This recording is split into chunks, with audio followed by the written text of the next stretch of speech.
Perkenalkan, nama saya Muhammad Ethan Hafid, NIM 121461002 dari Prodi Teknik Perkeretaapian. Perkenalkan, nama saya Bintang Jamal Halidi, NIM 121210180 dari Program Studi Teknik Sipil. Perkenalkan, nama saya Abdul Aziz Albanur, NIM 121460100 dari Prodi Teknik Perkeretaapian. Sebelum memasuki pembahasan pemrograman, di sini kami akan menjelaskan sedikit tentang materi percabangan, perulangan, dan array. Percabangan sendiri adalah perintah yang memungkinkan pemilihan atas perintah yang akan dijalankan sesuai dengan kondisi tertentu. Percabangan ini di dalam pemrograman digunakan oleh komputer untuk menentukan langkah kerja instruksi. Percabangan menggunakan operator kondisional yang akan menghasilkan nilai boolean, yaitu benar atau salah. Jika nilai yang dihasilkan benar, maka perintah atau instruksi akan dilaksanakan. Sedangkan salah, maka instruksi tidak akan dilaksanakan. Jenis-jenis percabangan. Jenis yang pertama yaitu percabangan if, mempunyai pengertian, jika kondisi bernilai benar, maka perintah akan dikerjakan, dan jika tidak memenuhi syarat, maka akan diabaikan. Dari pengertian tersebut dapat dilihat dari diagram alif berikut ini. Dan yang di samping ini adalah bentuk umum dari percabangan if.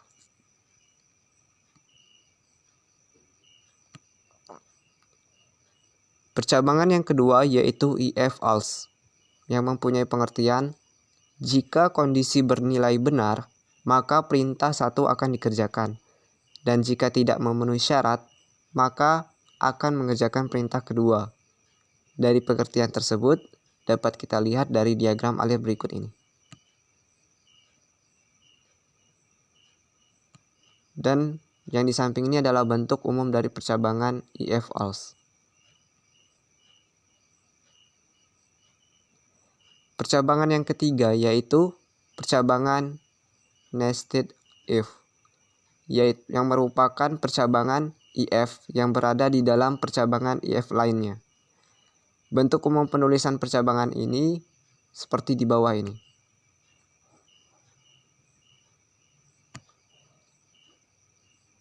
Jenis percabangan yang keempat yaitu percabangan if else majemuk. Bentuk dari if else majemuk bertingkat ini sebenarnya mirip dengan nested if. Keuntungan penggunaan if else bertingkat dibandingkan dengan nested if adalah bentuk penulisannya lebih sederhana. Bentuk umum penulisan ini seperti di bawah ini. Dan yang terakhir yaitu jenis percabangan switch case. Memiliki kegunaan sama seperti if else bertingkat, tetapi untuk memeriksa data yang bertipe karakter atau integer, secara umum bentuk penulisannya seperti ini.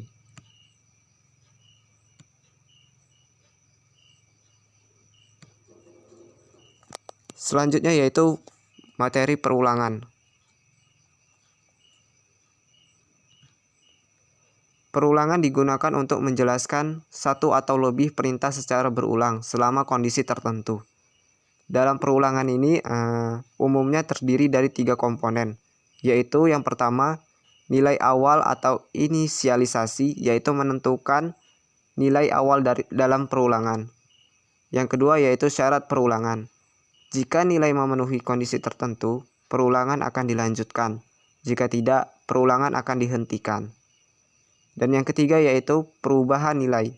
Selama perulangan berlangsung, nilai akan diubah secara kontinu. Jenis-jenis dari perulangan sendiri yang pertama yaitu pernyataan for. Bisa diterjemahkan, lakukan perulangan selama nilai memenuhi syarat perulangan untuk menjalankan perintah dalam blok dengan nilai yang akan diubah sebanyak perubahan nilai. Contoh bentuk umum dari for.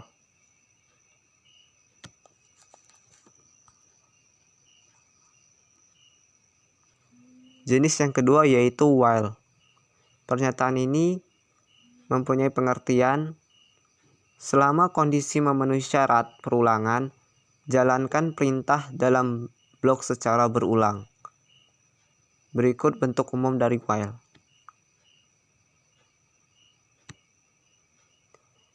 Jenis yang terakhir yaitu do while, yaitu perintah yang menjalankan terlebih dahulu, kemudian akan melakukan pengujian di akhir perulangan. Yang di bawah ini adalah bentuk umum dari do while.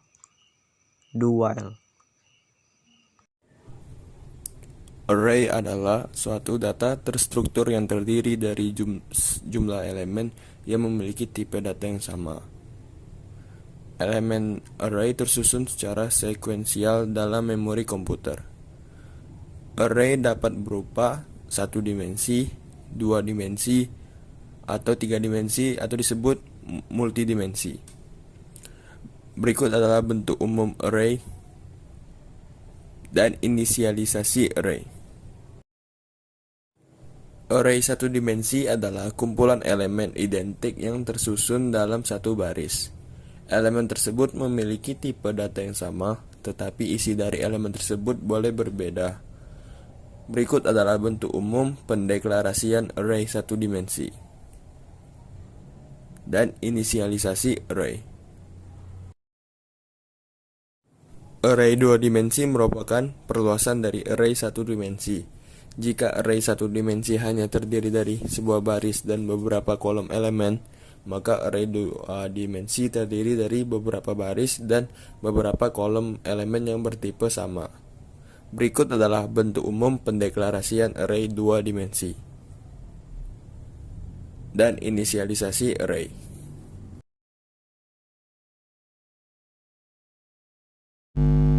Pada tugas kali ini, kelompok kami membuat program pemesanan makanan otomatis di kantin stasiun Tanjung Karang. Pada program kali ini kita include IOStream dan string H yang memiliki fungsi, yaitu IOStream untuk pemanggilan fungsi input dan output, dan string H yaitu untuk pemanggilan fungsi string. Kemudian using namespace std, dan pada baris berikutnya yaitu define ppn untuk ppn atau pajak yang berjumlah 0,10 yaitu 10%. Kemudian kita mendeklarasikan tipe data char yaitu nama, menu, dan back. Kemudian kita mendeklarasikan integer yaitu jumlah, makanan, makan, total, bayar, kurang, kembalian, dan harga.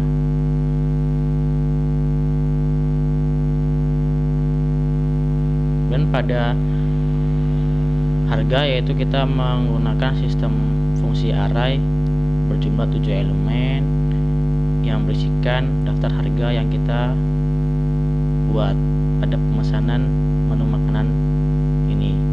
Kemudian tipe data boolean untuk saldo. Kemudian kita menggunakan fungsi perulangan do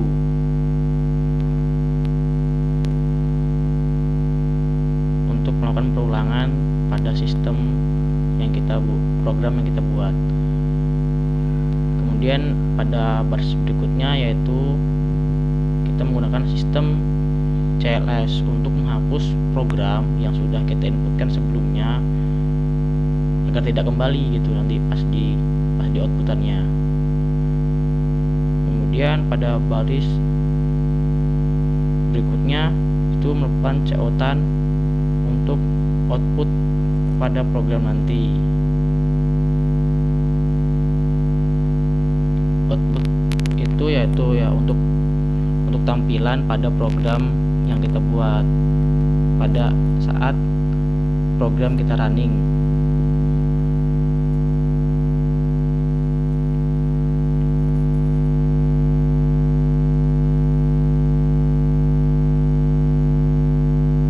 Kemudian pada baris berikutnya kita menggunakan fungsi percobangan switch case untuk pemanggilan makanan pada menu yang sudah kita outputkan sebelumnya.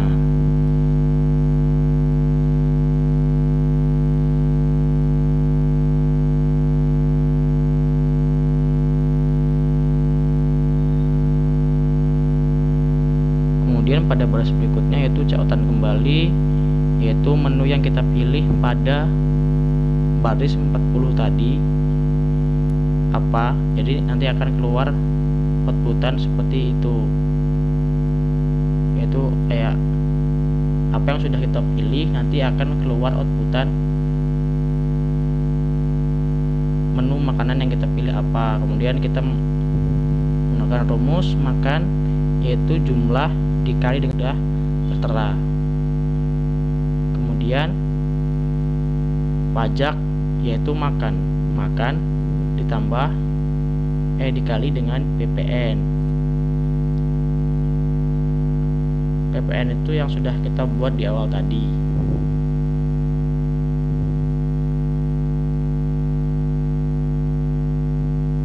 Kemudian rumus total yaitu pajak yang sudah kita buat ditambah dengan harga makanan yang sudah dikali dengan jumlah yang kita inputkan. Kemudian keluar cautan program seperti tampilan yang kita sudah buat pada menu di atas yang sudah kita buat juga.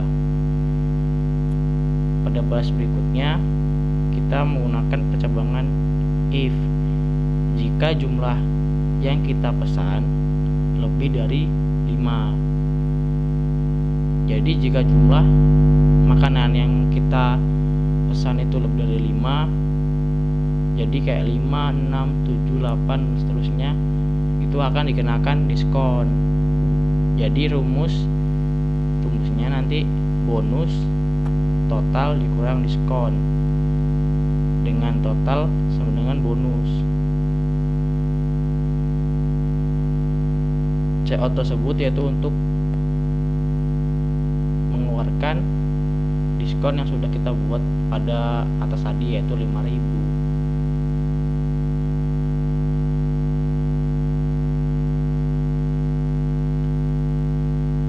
Kemudian kita checkout kembali, silakan melakukan pembayaran di sini, yaitu itu kan ada tulisan input bayar. Jadi kita menginputkan uang yang kita punya berapa, nah diinputkan ke situ, nanti akan keluar outputan. Nah jika saldo atau uang yang kita bayar itu kurang, akan keluar kembali outputan uang atau saldo kita kurang, maka akan dilakukan pembayaran kembali. Jadi pembayaran sebelumnya ditambah dengan pembayaran yang baru.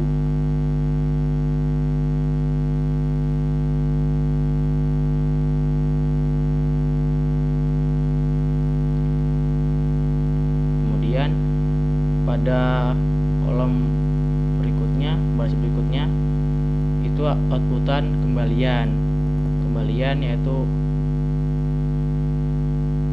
uang yang sudah kita bayar dikurang dengan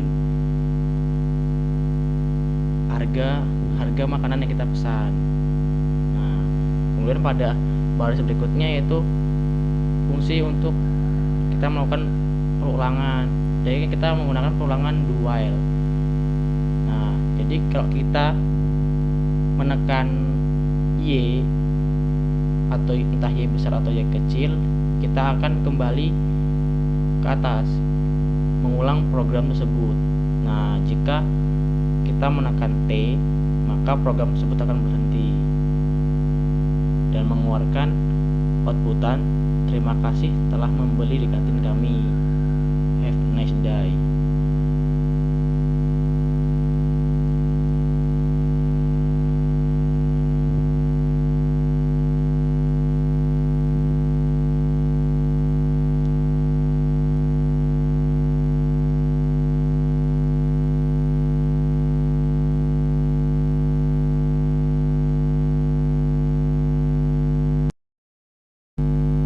Kemudian kita akan running program yang sudah kita buat.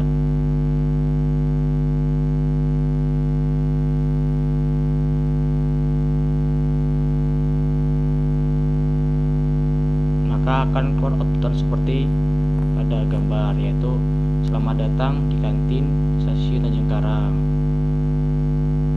Kita inputkan nama kita, misalnya Bintang.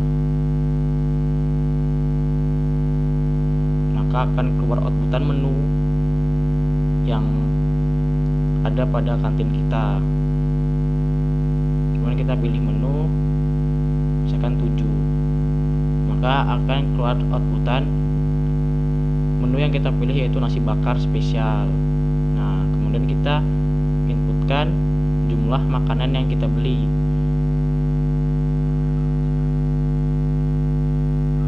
Misalnya kita pesan 4, maka akan keluar outputan seperti pada gambar, yaitu nama, menu makanan, jumlah, harga, pajak, dan total pembayaran. Kemudian pada baris berikutnya keluar outputan silahkan melakukan pembayaran di sini. Nah, kita menginputkan berapa uang yang akan kita bayar.